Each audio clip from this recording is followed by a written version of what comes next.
Nossa quarta mensagem tem como tema, terceiro ato, o holofote de Deus. E o nosso texto é o texto de Gênesis, capítulo de número 4.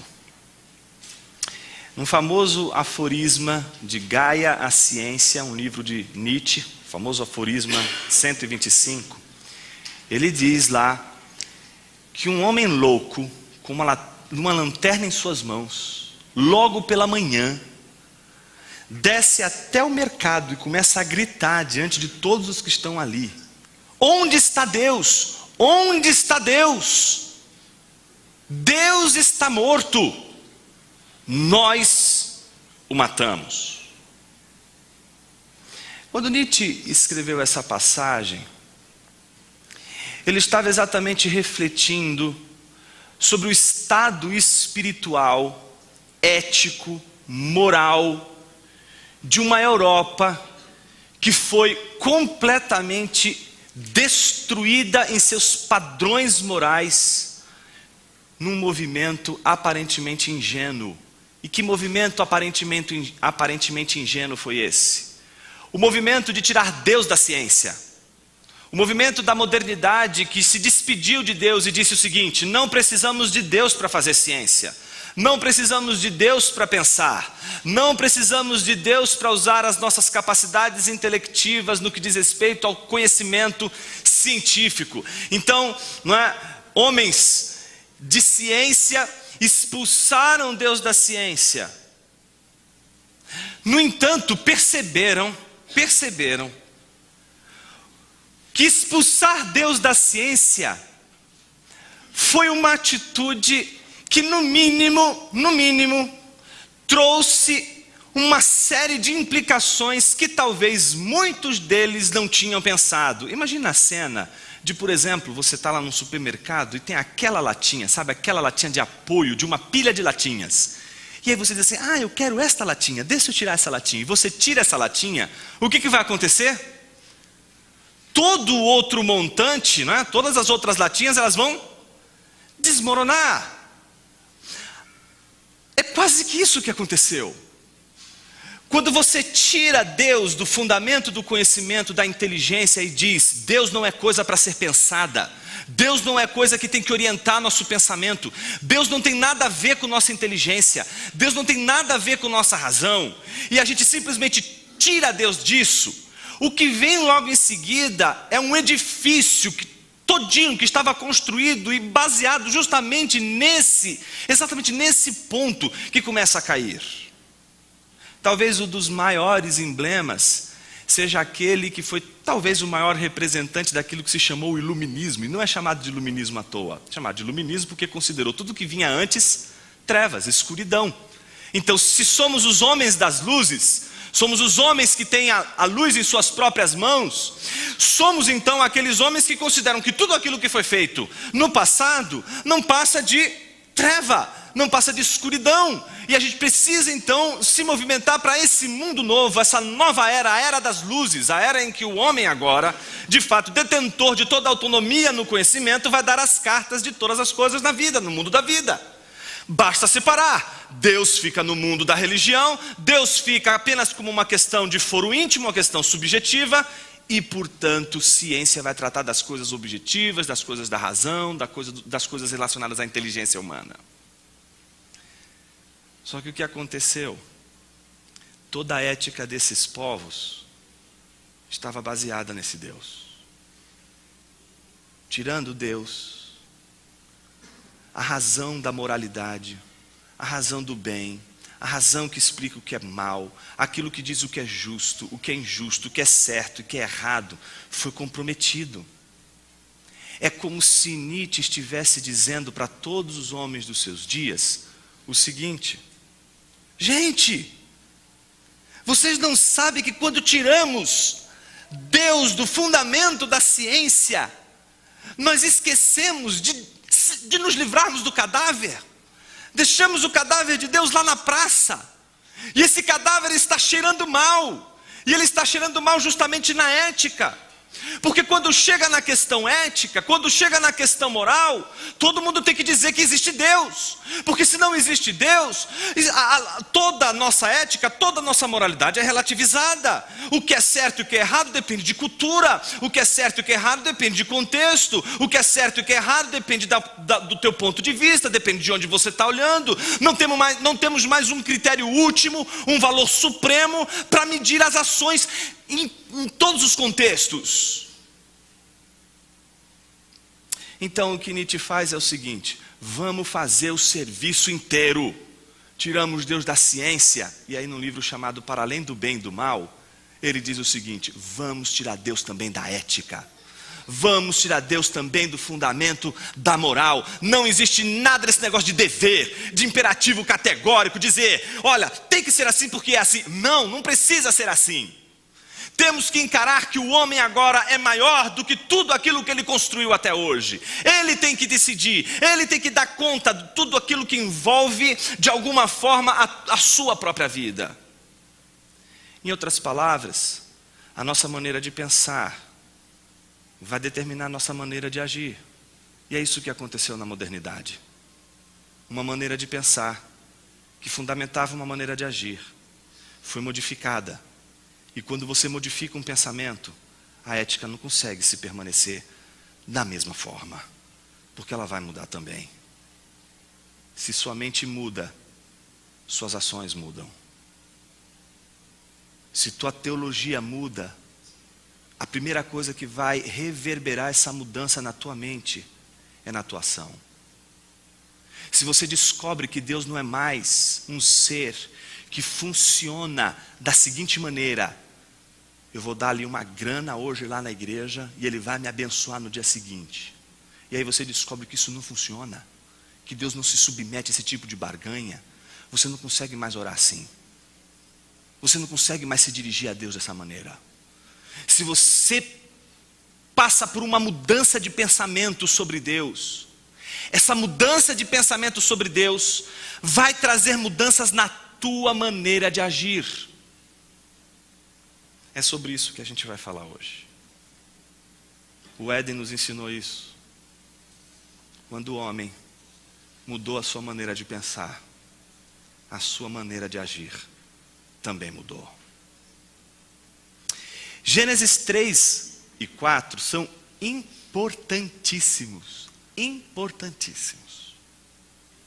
Primeiro porque Gênesis 3 e 4 mostram para a gente o começo de um processo de tirar Deus do fundamento, para que o homem possa ocupar esse lugar. Começa em 3, mas é no capítulo 4 que a gente vê as consequências disso. Qual é a implicação do capítulo 3 no capítulo 4? A implicação é que o capítulo 3 diz que quando o homem não considerou mais a Deus, a sua maneira de agir mudou. E a primeira consequência que segue exatamente essa mudança no pensamento com relação a Deus é a implicação disso na sua vida comunitária. Não é possível o homem reverberar comunhão com o seu semelhante se ele abre mão logo de cara da sua comunhão com Deus. O capítulo 3 e 4 de Gênesis seria exatamente aquilo que a gente poderia facilmente chamar de proto-mandamento de Deus. Um prévio mandamento de Deus, que se resume, como Jesus disse em Marcos capítulo 12, versículos 29 a 31, da seguinte maneira: o mais importante mandamento é este: ouve, ó Israel, o Senhor, o nosso Deus, o Senhor é o único Deus. Ame o Senhor, o seu Deus, de todo o seu coração, de toda a sua alma, de todo o seu entendimento, de todas as suas forças. O segundo: ame o seu próximo como a si mesmo. Não existe mandamento maior do que estes. Jesus resumiu os 10 mandamentos exatamente em 2 mandamentos fundamentais: o mandamento de, em primeiro lugar, amar a Deus sobre todas as coisas, e amar também ao próximo, amar o seu semelhante como a si mesmo. São os 2 mandamentos quebrados em Gênesis 3 e em Gênesis 4.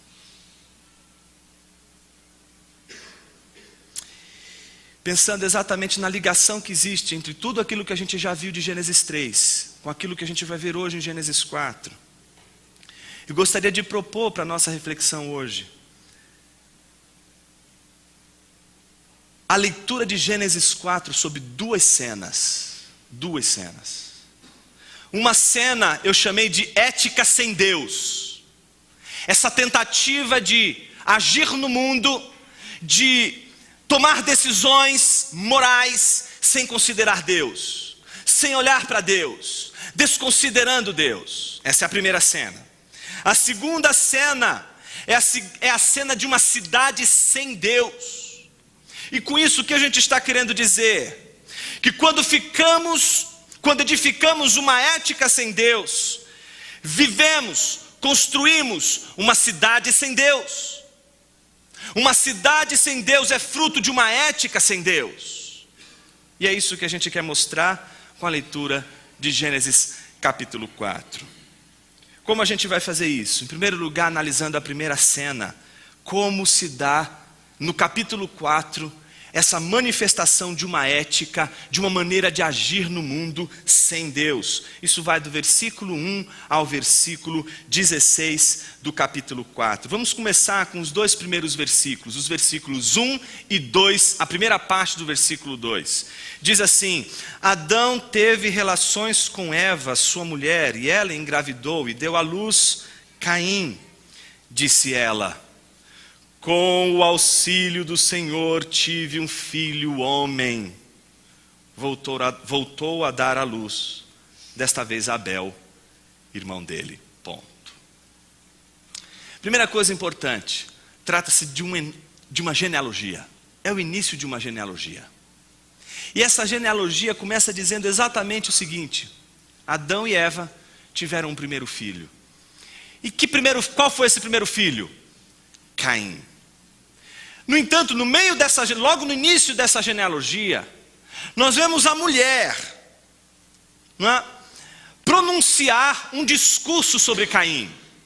O discurso dela é: com o auxílio do Senhor, tive um filho homem. Em contraste com uma mera menção a Abel. Notaram isso? Primeiro, a mulher, é descrita nessa genealogia como aquela que proferiu, entregou um pronunciamento com relação a Caim. E esse pronunciamento é de que com o auxílio do Senhor tive este filho homem. Quando vai se mencionar, por exemplo, Abel, versículo 2, voltou a dar à luz, desta vez Abel aparece apenas como irmão de Caim. A gente não pode ler esses dois primeiros versículos e achar que estes dois primeiros versículos não vão dar o tom de tudo que vem a seguir. A pergunta é: por quê? Porque logo a seguir a gente esperaria o quê? Se é uma genealogia, o que vem a seguir? Os descendentes de Caim e de Abel. No entanto, a genealogia para aqui. Para na primeira parte do versículo 2. E aí no meio da genealogia a gente tem um relato. O relato da relação entre esses dois filhos. O filho Caim e o filho Abel. O filho que a mulher pronunciou dizendo: com o auxílio do Senhor tive um filho homem. Só depois de terminar o relato entre esses dois filhos, volta-se novamente, como vemos no versículo 17, a genealogia. Preste atenção no versículo 17. Caim teve relações com sua mulher. Notou que o versículo 17 começa exatamente como o versículo 1? Assim como o versículo 1 começa dizendo: Adão teve relações com Eva, sua mulher. No versículo 17, Caim teve relações com sua mulher e ela engravidou e deu à luz. Então a genealogia volta somente no versículo 17. Então o que a gente vai fazer agora nesse segundo passo que a gente vai dar? Observar esse relato que aparece justamente depois desse movimento que abriu a genealogia. Que movimento foi esse que abriu a genealogia? Um pronunciamento que foi dado estritamente a Caim e uma consideração a Abel apenas como uma referência a Caim como seu irmão. O que o relato vai nos mostrar como contraste? Que embora Caim tenha recebido o pronunciamento de sua mãe e Abel não tenha recebido aparentemente nenhum pronunciamento específico de sua mãe, o que a gente vai ver nesse relato é o inverso. O Abel, que recebe ou é recebido com um pronunciamento do agraciamento divino com relação a ele e sua oferta. E um Deus que rejeita Caim. É o contraste que abre, portanto, esta primeira cena da ética sem Deus. A ética sem Deus é fruto de ressentimento. Ética sem Deus é fruto de rejeição. Mas não é só de rejeição. É fruto de uma rejeição, de um ressentimento covarde, que não tem coragem de voltar atrás, se arrepender e modificar o curso de sua história. Vamos ver como isso se dá no texto. O versículo 2, parte B, até o versículo 7 diz o seguinte: Abel tornou-se pastor de ovelhas e Caim agricultor. Então os dois têm trabalhos distintos. Um é agricultor, outro trabalha com a terra e outro trabalha com o rebanho. Veja o que o texto diz: passado algum tempo, Caim trouxe do fruto da terra uma oferta ao Senhor. Abel, por sua vez, trouxe as partes gordas das primeiras crias do seu rebanho. O Senhor aceitou com agrado Abel e sua oferta, mas não aceitou Caim e sua oferta. Por isso, Caim se enfureceu e o seu rosto se transformou. O Senhor disse a Caim: por que você está furioso? Por que se transtornou o seu rosto? Se você fizer o bem, não será aceito. Mas se não o fizer, saiba que o pecado o ameaça à porta. Ele deseja conquistá-lo, mas você deve dominá-lo. Apesar de Caim ter recebido o pronunciamento de Eva, foi Abel quem agradou a Deus. Não sabemos ao certo quais as razões pelas quais Deus se agradou de Abel e rejeitou Caim. Mas por outro lado, o texto deixa claro que Caim trouxe meramente uma oferta. É isso que a gente lê logo de cara. Caim trouxe do fruto da terra uma oferta ao Senhor. E é inegável que o movimento de leitura do texto, como acontece no início da genealogia, parece dar um tom de mais importância, não a Caim, mas a Abel. Veja o que o texto diz. O texto não diz que Abel chegou lá e entregou as ovelhas ou o rebanho gordo para o Senhor. O texto diz que ele trouxe as partes gordas das primeiras crias do seu rebanho. Parece então que o movimento de gratidão de Abel e de doação do melhor está implícito nesse movimento. Parece então que Abel não resolveu dar a Deus alguma coisa qualquer, mas resolveu dar a Deus o que há de melhor, na expressão de uma gratidão, na expressão da doação, na expressão daquele que quer doar. Que lembra, é uma coisa muito distinta do que aconteceu com Eva. Eva se farta do fruto e oferece ao homem não a primícia, oferece ao homem não aquilo que lhe falta, não aquilo que lhe custa algo. Não lhe custa nada oferecer aquele fruto ao homem.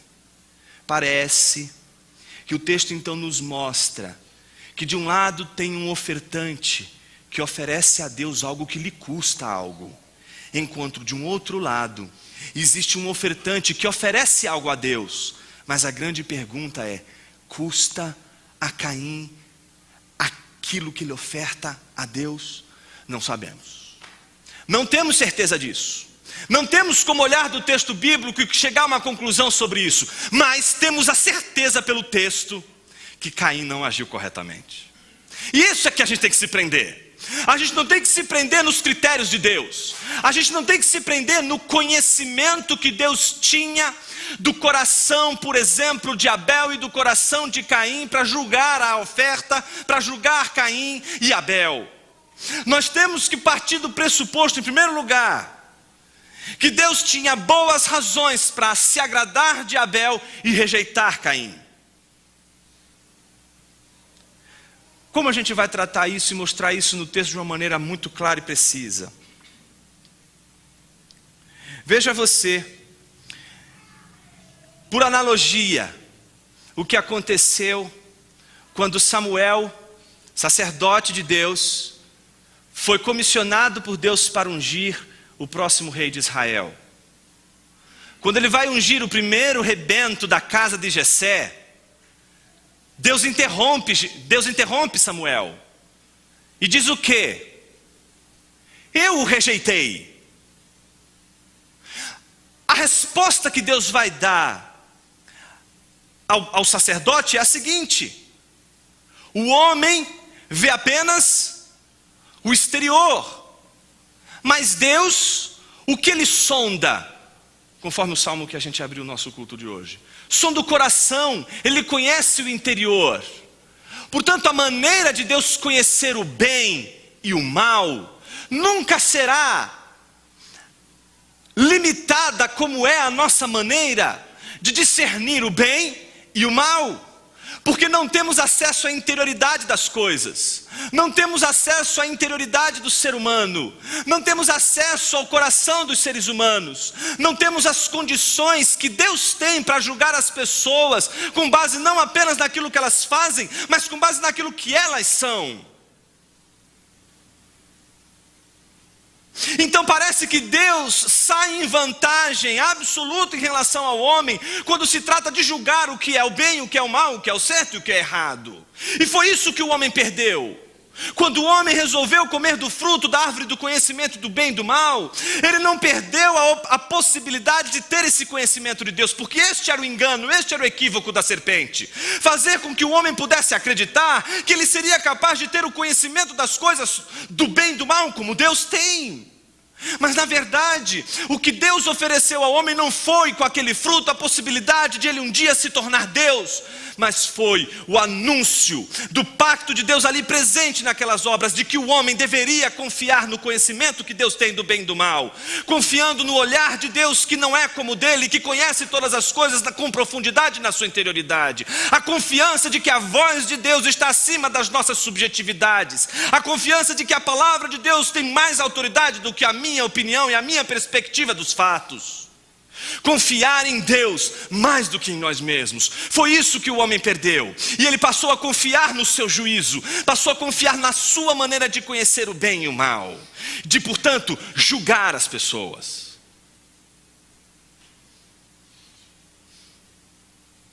Ao perceber que Deus rejeitou a sua oferta, Caim fica transtornado. Caim perde o sorriso no rosto, perde a felicidade, seu semblante cai. Qualquer pessoa aqui, que um dia foi rejeitado, ou se sente rejeitado, sabe muito bem o que significa um semblante caído, diante daquele que o rejeita. Não temos como menosprezar o sentimento daquele que se sente rejeitado. A rejeição é sim um sentimento ruim, é sim um sentimento que nos desagrada, é sim um sentimento que nos causa repulsa. Então, indignado como Caim estava por ser rejeitado, ele apresenta pelo menos 2 sinais importantes e que não podemos perder de vista. Primeiro sinal é de que ele não confiava no julgamento de Deus. E segundo sinal, ele confiava na sua percepção do certo e errado. Jonas, quando se dá este sinal de que ele não confiava no julgamento de Deus? Quando ele se sente injustiçado. Ele não confia no julgamento que Deus fez dele mesmo. Você está arruinado se você não acreditar no julgamento que Deus faz de você mesmo. O problema de Caim foi exatamente esse. Ele desconfia logo de cara do julgamento que Deus fez dele e de sua obra. É aqui que Caim se perdeu. O sinal da queda de Caim está justamente na desconfiança do julgamento de Deus acerca de quem Caim é e do que Caim está fazendo. Caim não consegue, portanto, refazer o caminho e dizer: peraí, Senhor, o que eu fiz de errado? Onde eu preciso me consertar? O que eu preciso fazer para ser aceito? Não há nenhum movimento dessa ordem. Pelo contrário, o que a gente vai ver a seguir nos mostra o sinal de que ele confiava muito mais na percepção dele. A percepção de que Deus está equivocado, de que Deus não olhou para o coração dele, sequer considerou o fato de que ele estava ali ofertando ao Senhor. Um homem que não confia em Deus terá sempre dificuldades de fazer o que Deus pede conforme o que Deus pede. Ele sempre vai querer fazer para Deus não conforme o que Deus pediu. Ele vai querer fazer para Deus conforme sua própria vontade e seus próprios padrões. Deus não quer que você ofereça algo a Ele do seu jeito, da sua maneira e como você pensa ser o melhor. Um culto assim não agrada a Deus. Nossas igrejas hoje estão atravessadas por um princípio de condução do culto, em que o culto é feito para Deus sim, e as pessoas fazem para Deus, e elas levantam suas mãos para Deus, elas louvam a Deus, elas cantam para Deus, elas oram, elas clamam, a sinceridade em seus corações, elas querem adorar a Deus, mas do jeito delas. Tem que ser conforme o que elas pensam ser exatamente o que é adequado a Deus. Um homem que não confia em Deus terá dificuldades em dar a Deus aquilo que Deus pediu conforme o seu padrão. É mais ou menos como alguém que tenta dar um presente para outra pessoa amada, julgando ser o presente que lhe fará sentido, o presente que mais lhe agrada. A mesma coisa se trata com Deus. O culto não é algo que a gente oferece a Deus para a gente se satisfazer, para a gente se sentir bem. Mas a grande dádiva do culto é que, fazendo para Deus conforme Ele quer, o seu espírito acaba também nos enchendo de gozo e de alegria. É isso. Se a gente aprender isso, a gente vai sentir um pouquinho, de uma maneira muito pálida, mas um pouquinho do que a Trindade sente entre eles.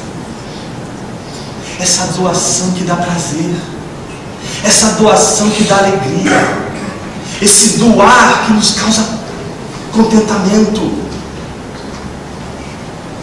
Mas isso foi interrompido por Caim. Caim não percebeu que Deus não quer sacrifícios, mas obediência.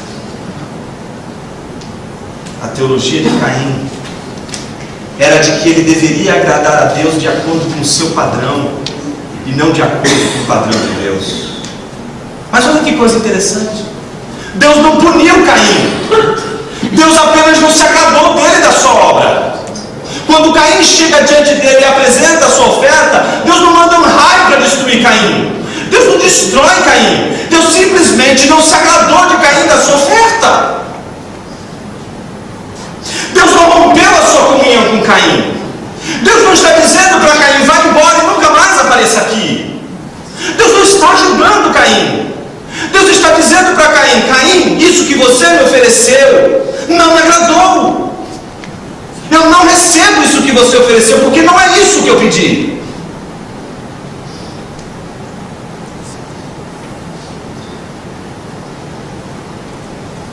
Mas a teologia de Caim não permite que ele entenda a distinção entre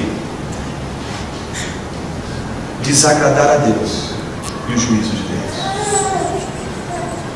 Uma coisa é o juízo de Deus, outra coisa é um Deus desagradado com os seus.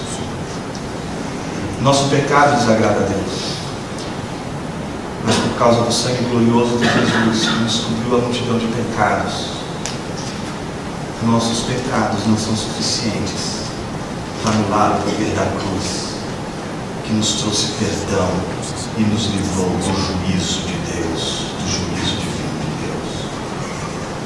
É preciso distinguir um Deus que está desagradado com as nossas ações, de um Deus que não aprova os nossos atos, um Deus que está dizendo: você fez uma escolha errada, eu não aceito isso que você fez, de um Deus que na hora diz o seguinte: acabou, não tem mais jeito, boa sorte. Não. No entanto, o que a gente vê? A gente vê que Deus nota que o semblante de Caim caiu. Então Deus vai até Caim e faz uma pergunta a ele. Qual é a pergunta que Deus faz a Caim? Por que você está furioso? Por que se transtornou o seu rosto? Olha a chave de interpretação do texto, importantíssima aqui. Se você fizer o bem, o que Deus diz? Não será aceito. Ora, Caim não foi aceito.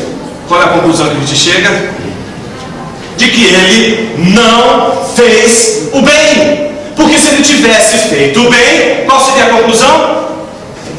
Deus teria aceito. Mas o que aconteceu? Sabemos e não temos como prescrutar, descobrir qual é exatamente o ponto. Podemos até imaginar qual seja, mas não temos condições, porque Deus sabe muito mais do que sabemos e conhece o bem e o mal muito mais do que nós mesmos. Mas de uma coisa temos certeza: Caim não agradou a Deus por um capricho de Deus. Deus não olhou para Caim e simplesmente disse: você não.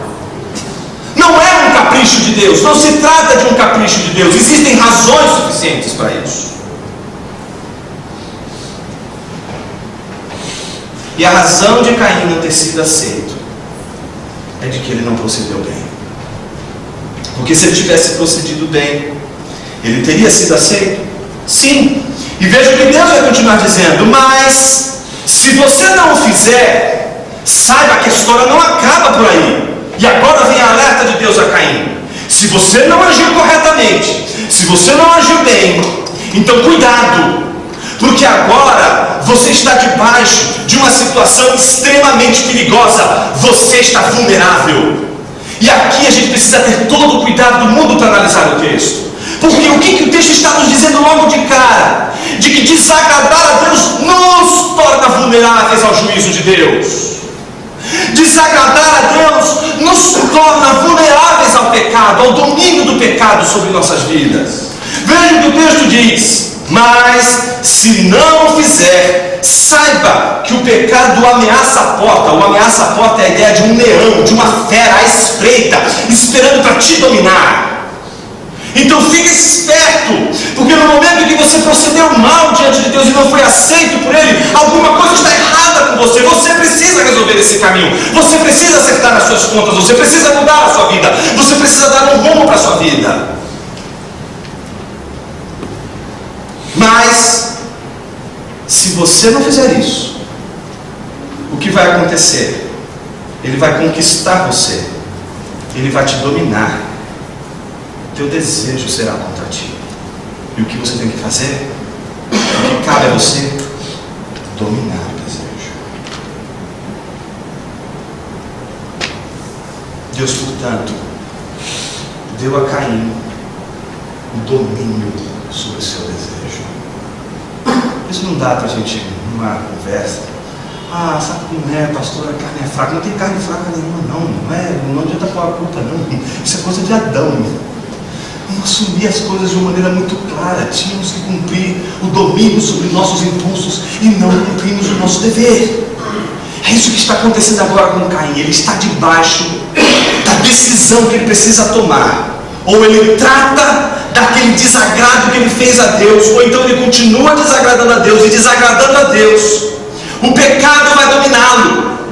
E este é o problema do pecado. Uma vez que você permite que ele permaneça em sua vida como um pedinte, como um suplicante, e você diz sim, ele vai permanecer na tua vida não mais como um suplicante, mas como um tirano, e vai governar a sua vida, e vai dominar a sua vida, vai dominar as suas decisões, vai dominar a tua maneira de agir, vai dominar o teu universo. Tudo vai se submeter a este desejo, tudo vai se submeter à ordem destas paixões.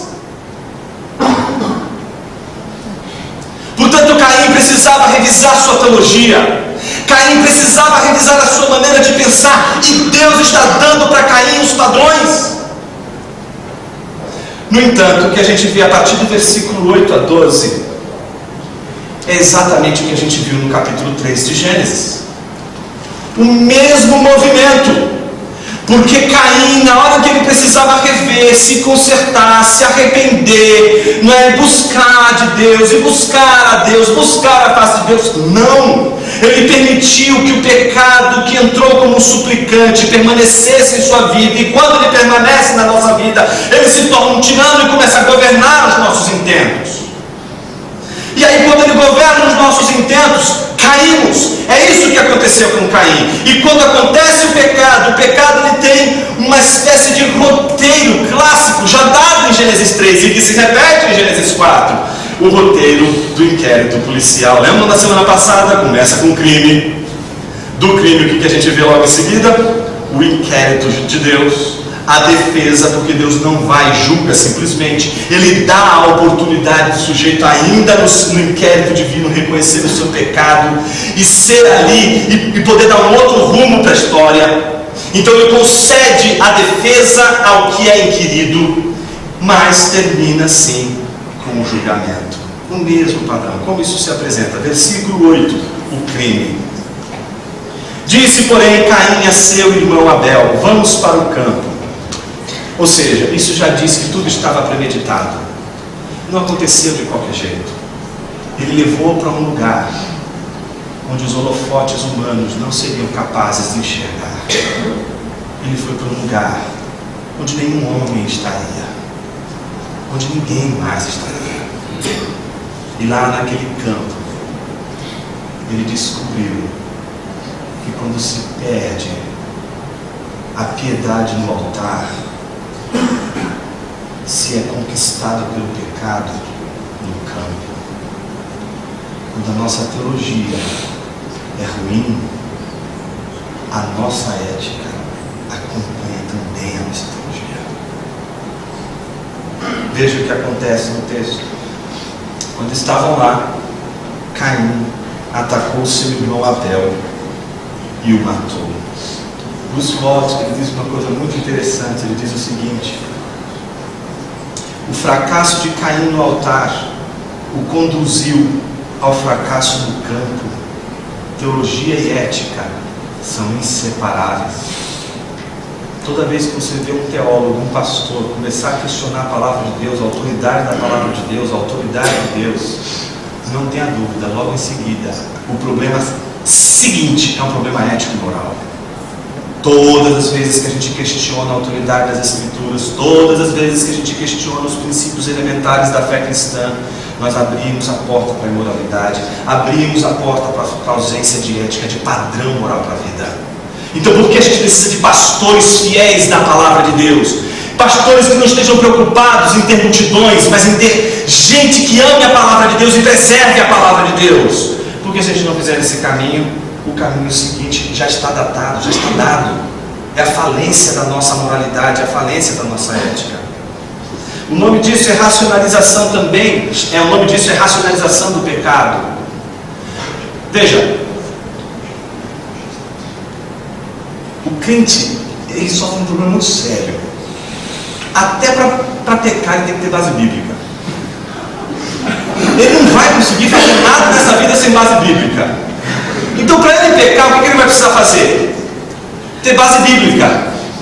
Mas é para ele pecar, o que ele vai fazer para ter base bíblica? Ele vai ter que aprender com a serpente, lembra? É a serpente que é a que ensina a ser teólogo liberal, é a serpente que ensina a gente a ser herege. Então ele vai seguir os ensinos da serpente. E o que a serpente nos ensina? Nos ensina a distorcer a palavra de Deus, invalidando a palavra de Deus. E é isso que a gente vai fazer. A gente vai olhar para o texto e vai dizer assim: não é bem isso que o texto está dizendo. Isso é um texto figurativo, isso é um texto simbólico. Mas acho que Deus está dizendo um negócio desse? Não, é pleno século XXI, a gente tem que ser contextualizado, a gente tem que viver no século XXI, olha os avanços aí da ciência, os avanços no campo da moral. As pessoas hoje têm que lidar com os transgêneros, têm que lidar com tudo isso. Então, meus irmãos, a gente tem que de alguma forma abrir para o diálogo e por aí vai. Esse movimento, gente, já está datado desde o Éden, não é nada novo. Hoje, a gente vê o Éden nas delações de Brasília, em especial de Curitiba. A gente vê o Éden sendo expresso, representado descaradamente nos processos de avaliação ética dos políticos do nosso país, aí na nossa cara, não só políticos, mas também empresários, mostrando que o problema da corrupção é endêmico na nossa cultura. Então, se a gente enfraquece e empobrece a autoridade das Escrituras, logo em seguida o que a gente faz é racionalizar. E aí, quando a gente racionaliza, a gente não só distorce o texto, a gente faz até o texto dizer, não é, que o que a gente está fazendo de errado é bom. E aí o pecado se torna maravilhoso, a gente consegue dormir calmo, sereno e tranquilo, como diz o hino. Jonas, eu quero base bíblica para isso que você está dizendo. Claro, você é um crente, como todo crente, você precisa de base bíblica para tudo isso. Lembra lá de Davi? Lembra lá do profeta que chega diante dele e que diz a ele uma historinha, que se chama Natan, esse profeta, conta para ele uma historinha. Oh, você sabe disso? Nossa, não diga. Quem foi esse sujeito que fez esse negócio horrível? Não pode permanecer vivo um homem desse. O que Natan diz a Davi? Tu és este homem. A gente precisa racionalizar o pecado para a gente não ficar com culpa. Mas a palavra de Deus está sendo pregada hoje aqui para tirar de você este peso. Não este peso do pecado, mas este peso que faz você, de alguma forma, como todos nós aqui nos lidamos com as questões da vida, em colocar o peso não na palavra de Deus, mas na nossa situação, no nosso contexto. A gente é pobrezinho, a gente é tão pecador, Jesus vai ter misericórdia, afinal de contas Ele é amor.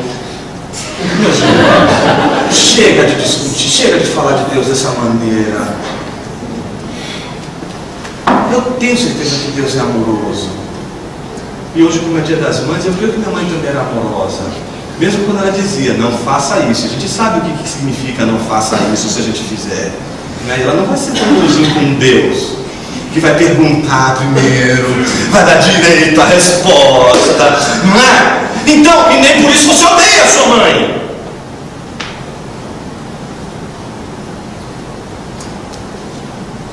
E parece que o texto é importantíssimo no que diz respeito à racionalização do pecado, porque Davi, para fazer tudo o que ele fez, ele precisou racionalizar. Ele sabia, gente, que ele não poderia usurpar aquela mulher, aquela senhora que estava tomando banho, que ele tinha visto certo dia, em que ele precisava, como todo rei, guerrear, e ele estava ociosamente andando pelo palácio. Ele sabia que aquela mulher era casada. E ele dizia, casada não pode. A Bíblia diz, não adulterarás, não posso. Mas viúva pode. Ser amigo de Davi é uma coisa séria, gente. É perigoso ser amigo de Davi. Porque na mesma hora em que ele diz viúva pode, o que ele está pensando? Vamos matar o cara. Mas a Bíblia também diz, não matarás, matar não pode. Mas e se ele for morrido?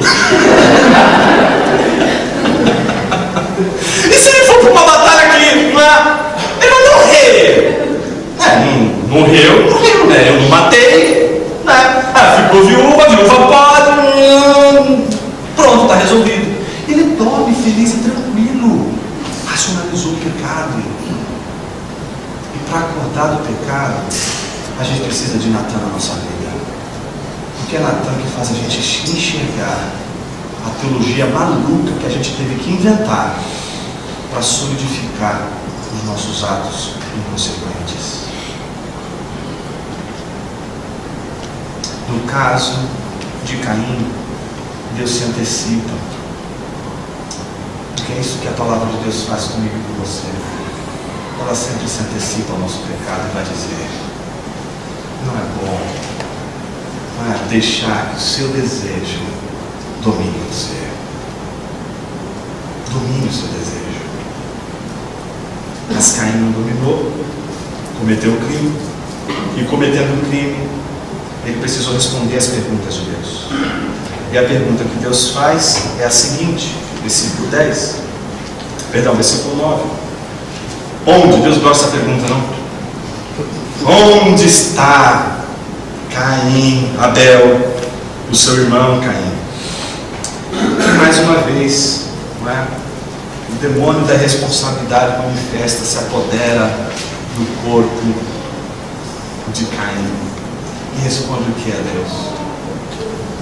O que muitos irmãos de igreja respondem hoje não sabem, não percebem o que estão fazendo com o corpo de Cristo. Não sei. Sou eu o responsável por meu irmão? Somos ensinados hoje a não prestarmos atenção nesse versículo tão importante para o corpo de Cristo, para a igreja. Você é responsável sim pelo seu irmão. É a racionalização do pecado que faz a gente dizer e pensar que nós não temos responsabilidade nenhuma com os membros, com o corpo de Cristo, com as pessoas com as quais estamos pactuados, comprometidos, aliançados. Então Caim precisa modificar e dizer exatamente isso. Não sei dele. Eu acaso sou responsável por meu irmão? Mas olha que coisa curiosa, o versículo 10 diz exatamente assim: o que foi que você fez? E aí, meus irmãos, no meio desse inquérito, depois de ter dado a oportunidade de Caim se defender, então, ao se defender, racionalizando o pecado, escondendo e achando que poderia enganar a Deus, porque na verdade para Caim não importa Deus saber o que ele estava fazendo, o importante é que as pessoas não saibam o que ele fez de errado. Porque Deus pouco importa, Deus pode saber tudo o que eu estou fazendo, mas os homens não podem saber as coisas erradas que eu estou fazendo.